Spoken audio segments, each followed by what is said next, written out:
Praise the lord. ఇప్పుడు కాలము చాలా విపరీతంగా మారిపోతుందండి. మరి మీరు అనుదినం జరిగే కార్యాలు మీరు వార్తాపత్రిక చదువుతున్నారా? యూట్యూబ్లో వైరల్ అయ్యి న్యూస్లు చూస్తున్నారేమో నాకు తెలియదు. కానీ ఎప్పుడు కూడా విశ్వాసి లోకవార్తలకు అంకితం కాకూడదు. కానీ పరిశుద్ధ గ్రంథంలో లిఖింపబడిన ప్రతి మాట నెరవేరుతుందనేది గొప్ప ఆశ్చర్యం. దేవునికి స్తోత్రం.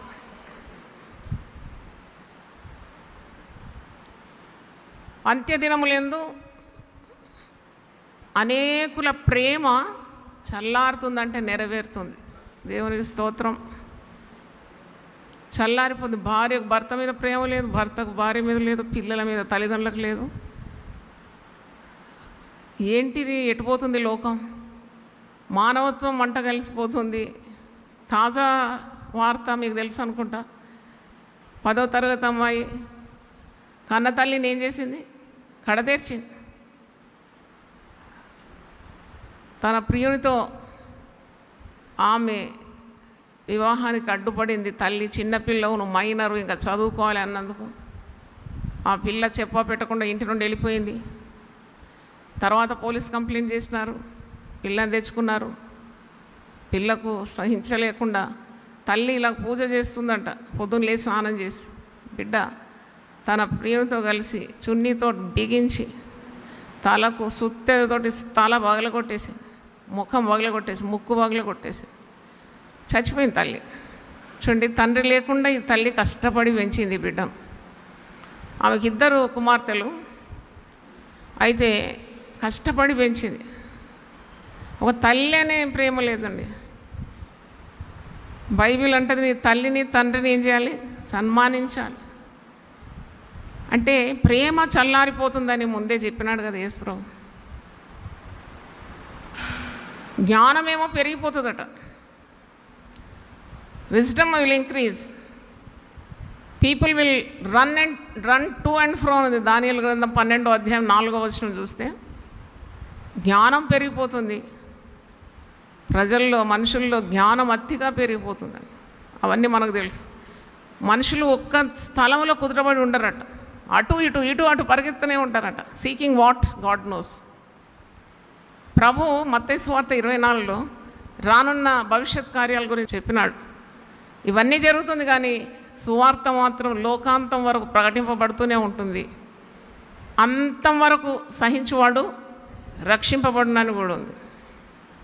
అంటే ఇవన్నీ మనం చూడాలి. ఇప్పుడు అన్ని పుస్తకాల కంటే ఎక్కువగా కొనుగోలు చేసే గ్రంథం ఏదంటే బైబిల్ గ్రంథం అండి. ఎక్కడైతే బైబిల్ వద్దని నిరసించినారో, అభ్యంతరపరిచినారో ఆ దేశంలోనే బైబిళ్ళు ఎక్కువగా అమ్ముడుపోతున్నాయంటే ఆశ్చర్యపోతున్నారంట. ఇదేంటి? బైబిల్లో కొన్ని వేల సంవత్సరాల ముందు ప్రవక్తలు ప్రవచించిన వాక్కులు ఇంత స్పష్టంగా నెరవేరడం ఏంటి? ఇప్పుడు జరుగుతున్న ఇరాన్ ఇజ్రాయెల్ యుద్ధం గురించి కూడా ఉన్నది బైబిల్. మరి ఇవన్నీ గుర్తులు ఘోషిస్తూ ఉంది. సమయం చాలా తక్కువగా ఉంది. ఆయన రాకడ ఎప్పుడో, మన మరణం ఎప్పుడో మనకు తెలియదు. నేను ఎప్పుడు చెప్తాను, 2 things are uncertain. One is the second coming of Jesus. We do not know when. And we do not know about our death, when it will happen. It will happen. Both are certain. But the time is uncertain. కనుక సిద్ధపడాలి. దేవుని యందు భయభక్తుల్లో మనం నడవాలి, మన సంతానం నడవాలి. నాకు ఈరోజు కూడా గుర్తొచ్చింది యేసుప్రభు చెప్పిన మాట. లూకా సువార్త 23:27లో అన్నాడు కదా, మీరు నా నిమిత్తం ఎందుకు ఏడుస్తున్నారు యెరూషలేము కుమార్తెలారా? మీ నిమిత్తము, మీ బిడ్డల నిమిత్తం ఏడుబడి. నాకు ఒక భారం కలిగింది. చిన్న అమ్మాయి, ఆమెకి ఏం తెలుసని 16 సంవత్సరాల పిల్లకు ఒక పాపం చేస్తే, ఒక అక్రమం చేస్తే, ఒకరిని చంపితే జీవిత ఖైదీగా మారిపోతుంది కదా. అదేమి తెలియదా? ఇంత అమాయకంగా ఎలాగో మారిపోయినారు. చూస్తే తెలివి ఎక్కువ అనుకుంటున్నారు కానీ తెలివి లేని పని చేస్తున్నారు కదా. మరి ఒకవేళ ఆ బిడ్డకు ఎవరైనా రక్షణ సువార్త అందించుంటే, ఎవరైనా, ఇంతమంది మనం ఉన్నాం కదా, మనం ఎవరికి అందిస్తున్నాం? సువార్త దేవుని శక్తి. అయ్యో సువార్త ప్రకటింపనేడలో నాకు శ్రమ, సువార్త అందించవలసిన భారము నా మీద మోపబడి ఉన్నదని పౌలు అంటున్నాడు. సువార్త కొరకే ప్రాణం పెట్టినాడు పౌలు. మనం సువార్త మన దగ్గర ఉంది కానీ మనం అందించడానికి వెనుకబడుతూ ఉంటాం కదా. కానీ ఈ బిడ్డ చిన్న బిడ్డ, ఏం తెలుసు? ఆ సెల్లులో ఉన్న కార్యాలు తెలుసు. ఇన్స్టాగ్రామ్ ద్వారా పరిచయం అయినాడట యవనస్తుడు. వానికి ఏజ్ పట్టుకొని 19 ఏళ్ళు లేదు. ఇలాగూ పిల్లలు పతనమైపోతున్నారు. ఏం చేస్తున్నారో వాళ్ళకే తెలియదు, తల్లిదండ్రులకు అసలే తెలియదు పిల్లలు ఏం చేస్తున్నారో అని. ఈ సెల్ పిశాచి పట్టుకుంది అందరికీ. పొద్దున్న లేస్తే తండ్రి బిజీ, తల్లి బిజీ, పిల్లలు బిజీ. ఏం బిజీ? ఎటు చూస్తున్నారు వాళ్ళు? సెల్ మీదనే ధ్యాస. ఇది చాలా మనం ప్రార్థన చేయాల్సిన విషయం. ఇది పిశాచి పట్టుకున్నట్టు పట్టుకుంది. ఈ కోవిడ్ దినాల్లో చిన్న బిడ్డలకు ఆన్లైన్ స్టడీస్ అని సెల్ ఇచ్చినారు చేతికి, అంతే సంగతులు. వాళ్లకు అంటే అనవసరమైన జ్ఞానం అంతా సమకూర్చుకుంటున్నారు. అంటే మరి they don't need all such things. They gathering unnecessary knowledge which is very destructive. చూడండి, ఇప్పుడు మనిషిని నమ్మకుంటే ఎలా బ్రతకాలండి? మీరే ఆలోచించండి. భార్య భర్తను చంపుతుంది, భర్త భార్యను కూడా చంపుతున్నాడు. ఇవన్నీ వింటున్నాం. కొత్త పెళ్ళైనది పోయి హనీమూన్ అని చెప్పి భర్తను ఏం చేసింది? కడతేర్చి లోయలో పడేసింది. అంటే ఎవరిని నమ్మాలి ఇప్పుడు మనం? ఎవరైనా నమ్మేటట్టు లేదు కదా. ఒక డీజీపీ భార్య అంట, ఇంటికి ఆయన అలసిపోయి వచ్చిన డీజీపీ అంటే చాలా బాధ్యతతో కూడిన ఉద్యోగం కదా. ఎన్నో సంవత్సరాల వివాహ జీవితం అది, దాదాపు 35-40 సంవత్సరాల వివాహ జీవితం. అయినా నమ్మేటట్లేదు. ఆమె చేపల కూర మంచి రుచిగా వండి దాంట్లో విషం కలిపి పెట్టి చచ్చిపోయింది ఆయన. ఇది జరిగిన కార్యమే కర్ణాటక. అంటే ఎటుపోతుంది ఈ లోకం? What is happening around you అంటే అప్పుడు నీకు అర్థమవుతుంది రక్షణ యొక్క విలువ. దేవునికి స్తోత్రం.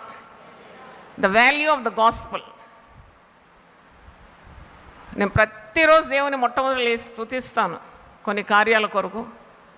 దాదాపు ఒక 30 కార్యాలు నా మదిలో మెదులుతుంది. దాంట్లో ఒకటి నాకు దేవుడు చేసిన గొప్ప ఉపకారం, అది నాకు వచ్చిన రక్షణ. రక్షణ లేకుంటే చిన్న చిన్న దయ్యాల్లాగా ఉంటాం, మనం భూతాల్లాగా ఉంటాం, రాక్షసుల్లాగా ఉంటాం, మనిషి ప్రాణాలు తీస్తాం. కానీ రక్షణ అడ్డుకుంటుంది. దేవునికి స్తోత్రం కలుగును గాక. ఇంత గొప్ప రక్షణను నిర్లక్ష్యం చేసి నువ్వు ఎలాగో తప్పించుకుంటావు అని. రక్షణ దేవుడు ఇచ్చిన గొప్ప వరం. The great gift given to man kind is salvation. రక్షణ పొందినవాడు ఈ లోకపు వ్యసనాల్లో చిక్కుకోడు. వాడు విడిపింపబడినాడు. యేసు రక్తం చేత విమోచింపబడినవాడు.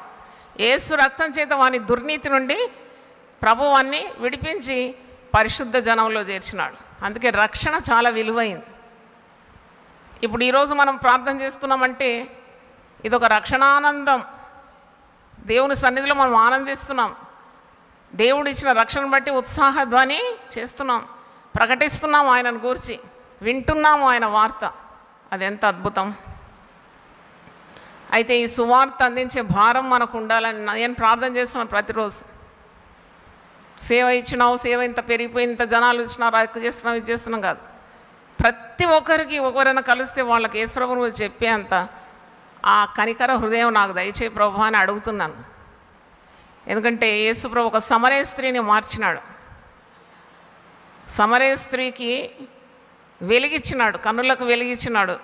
హృదయం మార్పిడి జరిగింది, పాపం ఒప్పుకున్నది, నేను మెస్సేనని బయలుపరిచినాడు. ఈ నీళ్లు తాగువాడు మరీ మరీ దప్పికొంటాడు, నేను ఇచ్చు నీళ్లు త్రాగువాడు ఎన్నడూ దప్పికొన్నాడు. ఆరాధించే విధానం నేర్పించినాడు. యోహాను సువార్త 4వ అధ్యాయం చూస్తే నన్ను ఆరాధించేవారు ఆత్మతోనూ సత్యంతోనూ ఆరాధించాలి. ఇప్పుడు మనం ఎవరినైనా స్పీకర్ని పిలిస్తే సాధారణంగా నాకు అనుభవం ఉంది, పెద్ద స్పీకర్స్ పిలిచే వాళ్ళు అంటారు ఎంత జనం వస్తారని అడుగుతారు. ఇంకా కొద్దిగా కూడా అడుగుతారు ఏంటంటే ఎంత ఇస్తారని అడుగుతారు. ఒకసారి నన్ను పెద్ద కూడిక పిలిచినారు. ఎంతండి మీరు డిమాండ్ చేసేదంటే నేను ఆశ్చర్యపోయినాను. ఇదేంటి డిమాండ్, మన రేటా ఏంటిది? నేను సువార్త ప్రకటించడానికి వచ్చినాను, ఎందుకు ఇలాంటి ప్రశ్నలు నాతో అడుగుతున్నారు? నన్ను వచ్చి ఉచితంగా దేవుని వాక్యం అందించి మీ ఖర్చు పెట్టుకొని మీరే వెళ్ళిపోండి అంటే కూడా నేను సిద్ధంగా ఉన్నాను. నన్నెందుకు అడుగుతున్నారు ఈ ప్రశ్న? Freely you have received, freely you give. ఉచితంగాను పొందుకున్నావు, ఉచితంగా ఇవ్వడానికి సిద్ధంగా ఉండాలి. అంటే అలాగ వ్యాపార బుద్ధి దేవుని చేత ఎంపికైన వారిలో కూడా చూస్తే దుఃఖం కలుగుతుంది. కానీ యేసు ప్రభు గుంపు చూడలేదు, డబ్బు చూడలేదు. ఒక నశించిన ఒక పాపి దగ్గరికి ఒంటరిగా వచ్చి మధ్యాహ్నం పూట కలుసుకొని, ఆమె అక్కడ వస్తుందని ప్రభువుకు తెలుసు కదా, అక్షరార్థమైన నీళ్లు చేదుకోవడానికి వచ్చింది. కానీ ఆమెకు లివింగ్ వాటర్స్, జీవజలపు ఊటలే చూపెట్టినాడు. అంటే 1-to-1 ఇవాంజలిజం. అది గుర్తు చేస్తున్నాను మీకు. ఎవరైనా మీకు ఎదురైతే ప్రభు గురించి చెప్పడానికి వెనకాడకూడదు. దేవుని స్తోత్రం.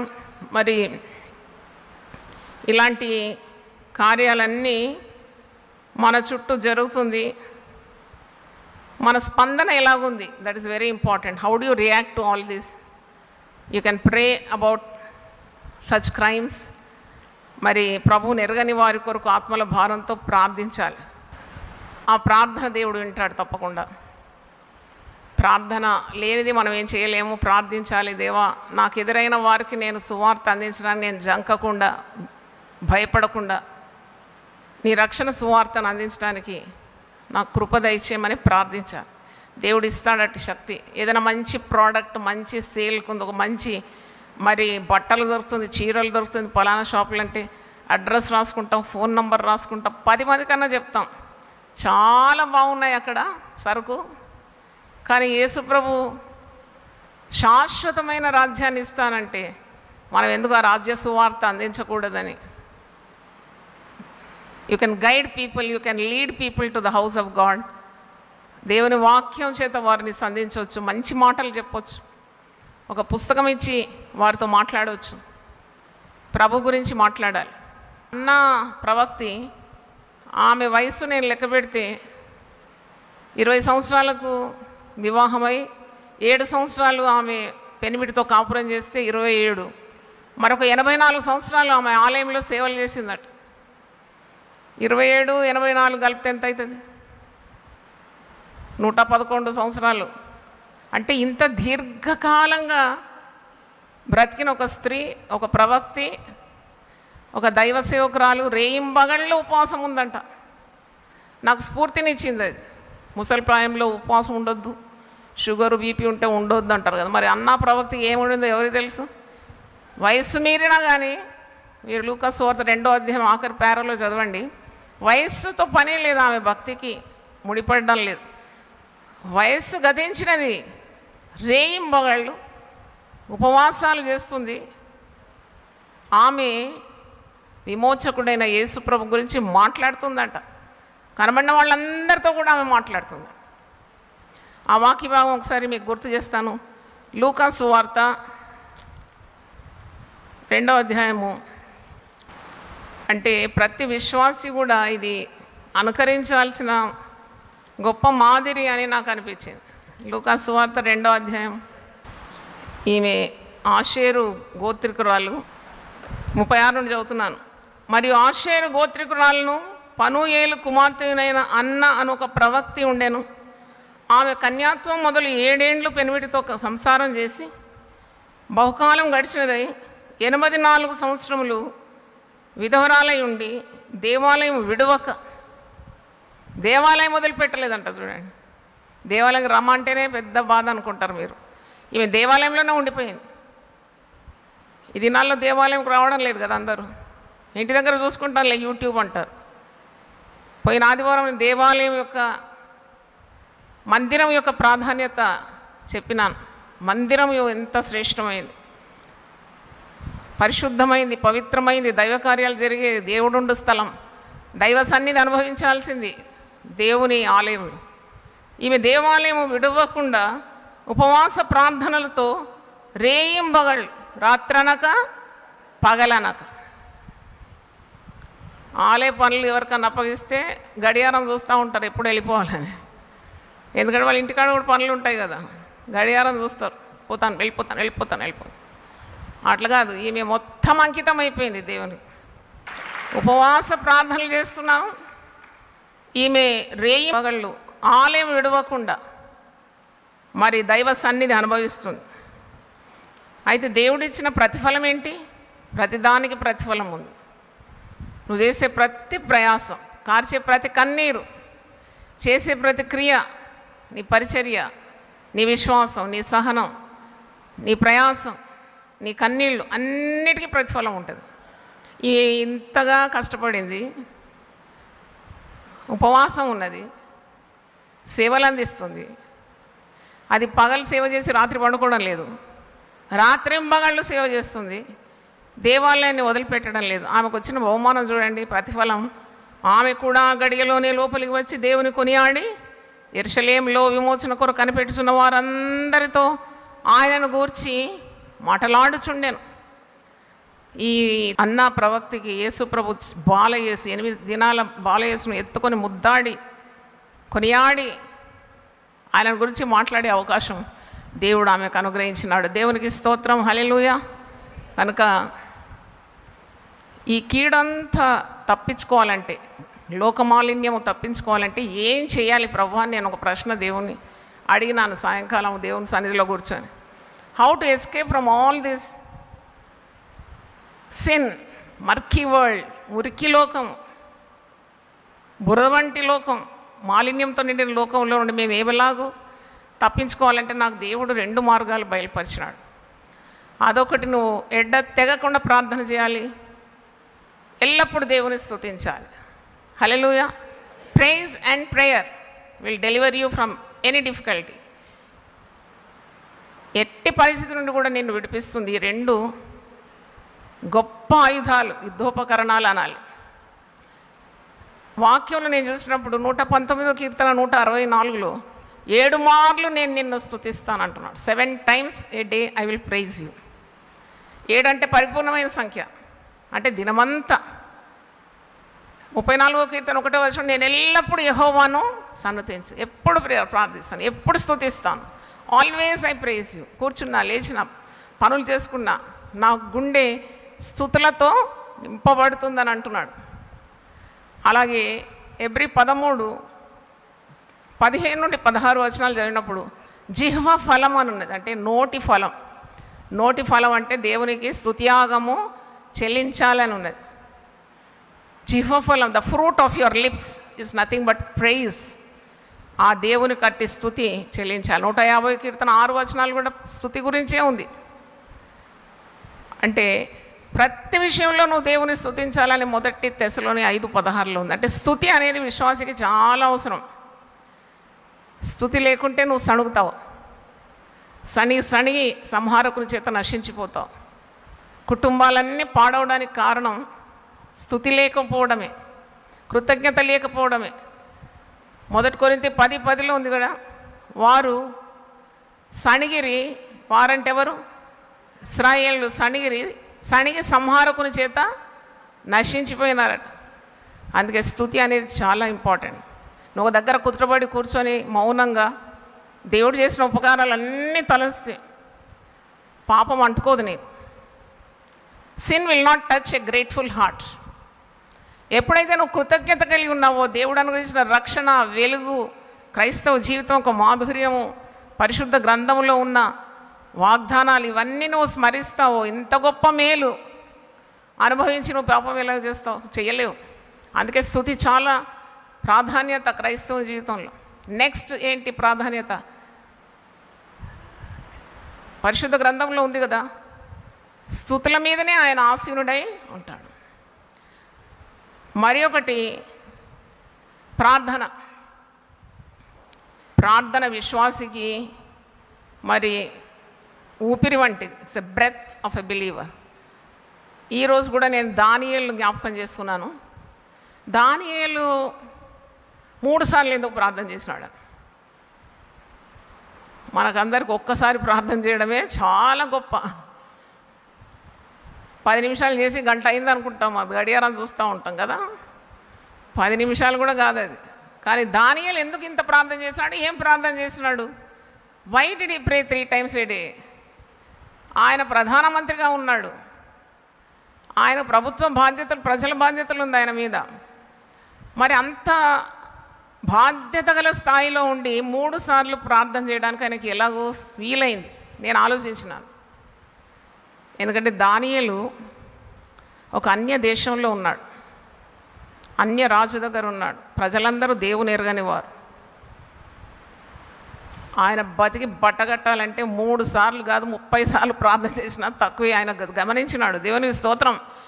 Continuous collaboration with God, continuous company with God, guidance, intelligence, wisdom, good health, good ideas, good administration, ఇవన్నీ కావాలి కదా దానియేలుకు. ఎవరిని ఆశ్రయిస్తాడు? మరి దేవుని ఆశ్రయించినాడు. చప్పట్లు కొట్టి గట్టిగా దేవుని స్తుతిద్దాం. హల్లెలూయా. ప్రార్థన, స్తుతి పరలోక ద్వారాన్ని తెరుస్తాయంట. It's a keys to heaven. అంటే పరలోక ద్వారములు తెరవడానికి ఇది మేలైపోతుంది, నీకు ఉపయోగపడుతుంది. రెండవది, దేవునితో ప్రగాఢమైన బంధం కావాలంటే నువ్వు స్తుతించాలి, ప్రార్థించాలి. నాకు చాలా సంతోషం, మీలో కొంతమంది గట్టిగా పాడతారు. దేవునితో ప్రగాఢమైన బంధం కావాలంటే నువ్వు ప్రార్థించాలి, దేవుని స్తుతించాలి. తర్వాత నీకున్న చింతలన్నీ చెదరగొట్టేదే ప్రార్థన, నీకున్న విచారాలన్నీ తొలగించేదే స్తుతి యాగం. ఇవి 2 కూడా ఒక వాహనానికి 2 చక్రాల్లాగా ఉన్నాయి. There should be praise in your life, there should be prayer in your life. ప్రార్థన, స్తుతి మనకు ఆన్లైన్లో దొరుకుతుందనే కదా మనం వచ్చింది అందరం. హల్లెలూయా చెప్దామా? మంచి పాటలు, ఆరాధన, వాయిద్యాలు వాయించడం, ఒక్కొక్కరు లేచి దేవుని స్తుతించడం, సాక్ష్యం చెప్పడం, వారి మనవులు దేవునికి తెలియజేయడం, ప్రార్థన, దేశం కొరకున్న ప్రార్థన, దేవునికి ఇష్టమైన పనులు మనం చేస్తున్నాం. చప్పట్లు కొట్టి దేవుని స్తుతిద్దాం.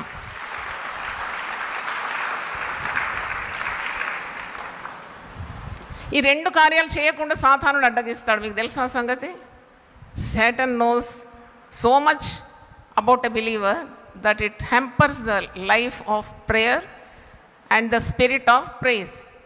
స్తుతించడానికి మనసు ఇవ్వదు, ప్రార్థన చేయడానికి సమయం ఇవ్వదు. దానికి తెలుసు, విశ్వాసం ఎప్పుడైతే స్తుతిస్తాడో, ప్రార్థన చేస్తాడో గెలిచిపోతాడని తెలుసు. అందుకే 2టికి అడ్డుపడుతుంది. ఒక బలహీనుడైన విశ్వాసి మోకాళ్ళ మీద ఉంటే సాతానుడు నిలవలేడంట. ఒక వచ్చి రాని పాటలు పాడే విశ్వాసి ఉన్న సాతానుడు స్తుతి యాగము చేస్తున్న కృతజ్ఞత గల హృదయానికి చాలా దూరం ఉంటాడంట. అందుకే ఈ 2 పనులు విశ్వాసి చేయడము అలవాటు చేసుకోవాలి. అంటే దేవుని సన్నిధిని అనుభవించడానికి మరో మార్గం లేదని అర్థం. ఇవన్నీ చేయాలి. మనం ప్రేయర్ సెల్స్ ఓపెన్ చేసినాము దేవుని సన్నిధి కొరకే కదా. గిత్తీయుడైన ఒబేదెదోము గృహంలో దేవుని మందసము 3 నెలలు ఉండింది. 3 నెలలు గిత్తీయుడైన మరి ఒబేదెదోము కుటుంబ సభ్యులతో సహా ఆశీర్వదింపబడినాడని 2వ సమూయేలు 6వ అధ్యాయంలో మనం చూస్తాం. అలాగే ఇంటి వస్తువుల మీద కూడా దేవుని ప్రసన్నత ఉండిందండి. అందుకే ఈ ప్రేయర్ సెల్స్ అంటే దేవుని మందసమును పోలింది. తప్పకుండా ప్రార్థనా సెల్స్ కొరకు నేను ప్రార్థిస్తున్నాను. ఆ లిస్ట్ పెట్టుకొని ప్రతి ప్రార్థనా సెల్ దీవింపబడాలని మా ప్రార్థన. ఎందుకంటే అక్కడ స్తుతి ఉంటుంది, పాటలు ఉంటుంది, ప్రార్థన ఉంటుంది, దేవుని వాక్యం ఉంటుంది, సన్నిధి, దేవుని సన్నిధి ఉంటుంది, ఐకమత్యం ఉంటుంది, మరి ప్రేమ ఉంటుంది. ఇవన్నీ దేవునికి కావలసినవి కాబట్టి ఇవి ఆశీర్వదింపబడుతుందని మేము జ్ఞాపకం చేస్తున్నాను. దేవుని స్తోత్రం. నా మాటలు నేను ముగిస్తున్నాను. మనమందరం ఒకసారి లేచి పడితే చిన్న ప్రార్థన చేసి నేను ముగించుకుంటాను. యేసుని నామామృతము మాకెంత రుచి అయ్యా, దేవా యేసుని నామామృతము మాకెంత రుచి అయ్యా, దేవా యేసుని నామామృతము ఎంత రుచి అయ్యా, వేడుకలరగకు నిన్ను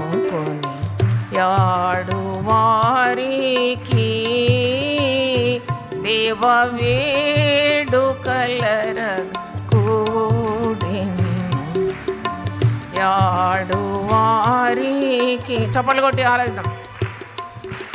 ఎంతో కీడు చేసిన పాడు వైరిని గోడు గోడనంగా వాని తాడనము చేసి యేసుని నామామృతము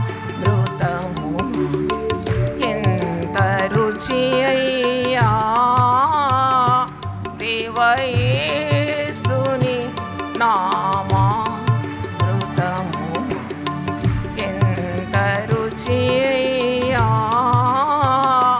మా దోషములను హరించి మోక్షని వాసులుగా చేయుటకు వాసుర ప్రకాశం యేసుని నామామృతము ఎంత రుచి అయ్యా దేవ యేసుని నామామృతము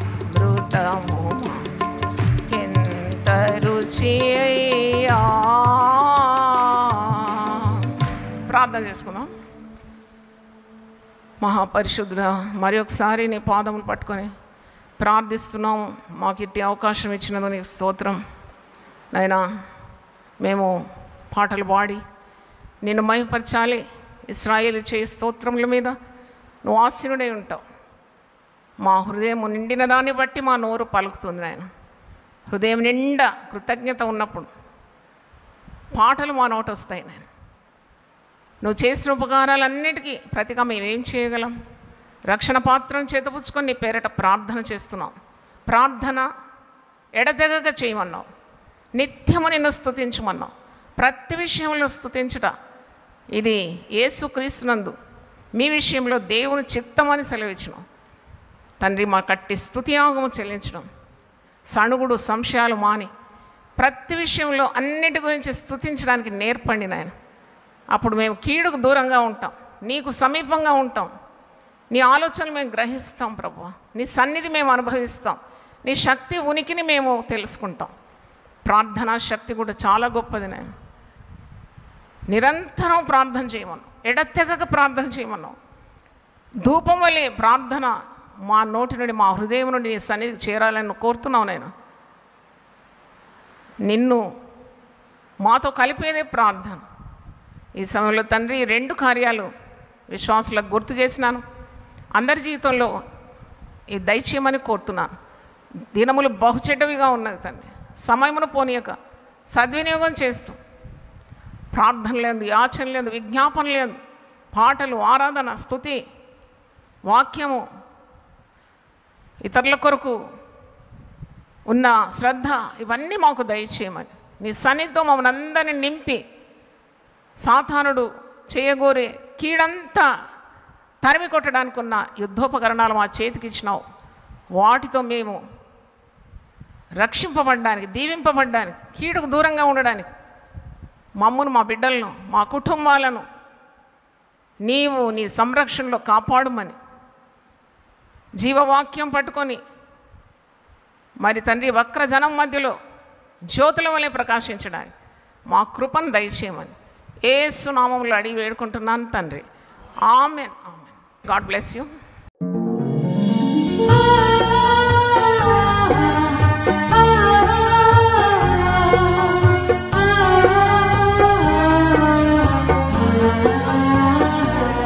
నీ ధనము నీ ఘనము ప్రభు యేసుదే, నీ దశమా భాగము నీయ వెనుదీతువా. నీ ధనము నీ ఘనము ప్రభు యేసుదే, నీ దశమా భాగము నీయ వెనుదీతువా. ధరలోన ధనధాన్యములనీయగా కరుణించి కాపాడి రక్షింపగా. ధరలోన ధనధాన్యములనీయగా కరుణించి